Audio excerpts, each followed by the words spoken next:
हाँ जी दोस्तों, नमस्कार। और सभी कैसे हो? बढ़िया। चलो बढ़िया। अपने चल रहे थे राजस्थान के किसान आंदोलन। राजस्थान के किसान आंदोलन में आज हम पढ़ेंगे बेगू किसान आंदोलन के बारे में। बेगू किसान आंदोलन कब से कब तक चला? तो बेगू किसान आंदोलन 1921 से 1925 तक चला।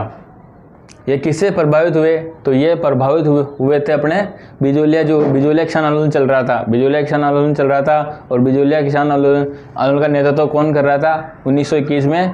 तो विजय सिंह पथिक कर रहा था। तो विजय सिंह पथिक से जो बेगू के किसान थे या बेगू के किसानों ने सोचा कि पड़ोसी जो ठिकाना था, पड़ोसी ठिकाने में आंदोलन हो रहा है, तो हम भी क्यों ना जमींदारों के ऊपर या जमींदार या साहूकारों के ऊपर अपन आंदोलन करें। तो इन्होंने भी फिर इनसे प्रभावित होकर या इनसे प्रेरणा लेके इन्होंने भी आंदोलन करने का सुझाव रखा। सुझाव किसके पास रखा? तो विजय सिंह पथिक के पास गए थे। बेगू के जो किसान थे, पर बेगू के जो किसान गए थे तो इनके दोस्त थे जो विजय सिंह पथिक थे। विजय सिंह के पथिक के दोस्त थे रामनारायण चौधरी। रामनारायण चौधरी को इनका नेतृत्वकर्ता बना दिया या इनका नेता बना दिया।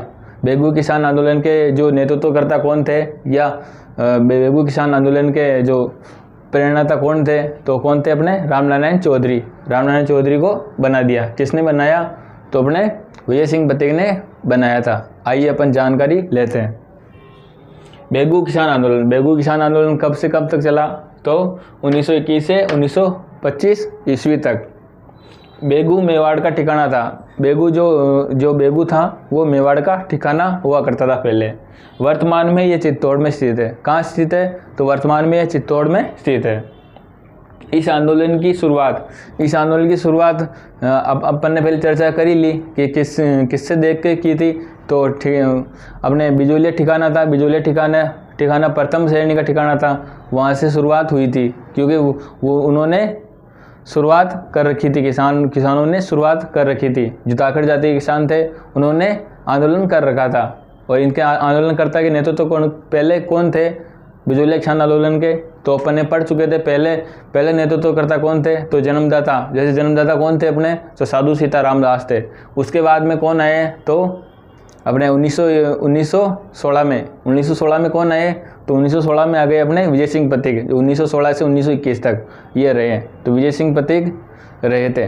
तो विजय सिंह पथिक के पास कौन गए थे? तो बेगू के जो किसान थे या बेगू के जो समझदार या नेतृत्व करने वाले या पंच गए थे।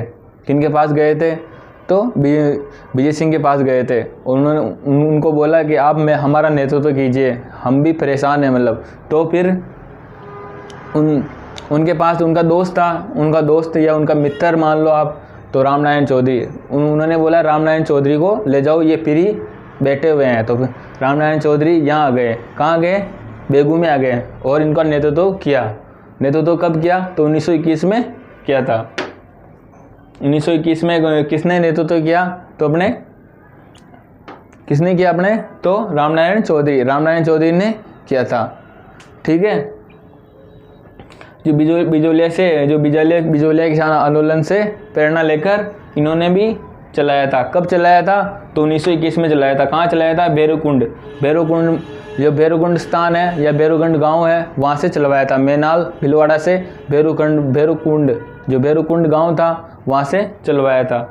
ठीक है। इस आंदोलन के नेतृत्व करता है नेता कौन थे? तो रामनारायण चौधरी थे, जो विजय सिंह पथिक के कहने पर आए थे। ये विजय सिंह पथिक के दोस्त थे, तो इनके कहने पर आना ही था इनको बेगू में। ठीक है। फिर होती है चांदखेरी घटना। चांदखेरी घटना कहाँ होती है? तो यही बेगू में होती है 1921 में। ठीक है। कर्मचारियों ने चांदखेड़ी पर जो कर्मचारी थे वहाँ के जो शेर साहूकार थे, उन्होंने किसानों पर भला बुरा कहा। अच्छा किसान जो सभा कर रहे थे या कुछ भी कर रहे थे किसान, तो उनको भला बुरा कहा, जिससे वो नाराज़ हो गए और बिजोलिया और बेगू के जो किसान थे या उनके गांव, जो गांव में छोटे मोटे गांव मिलते हैं, उन गांवों को इकट्ठा किया। ठीक है, गांव के लोगों को इकट्ठा किया। गांव के लोगों को इकट्ठा करने के बाद में पंचायत बनाई और पंच बैठने के बाद में अपना मजबूत किया। फिर मजबूत करने के बाद में 25 फरवरी 1922 में अलग ही स्थान रख लिया। मतलब पूर्वी मेवाड़ की स्थापना कर दी। किसने की? तो जो पंच बैठे थे, किसान जो नाराज़ हो गए थे, चांदखेड़ी घटना से नाराज़ होकर उन्होंने अलग ही सभा बना ली।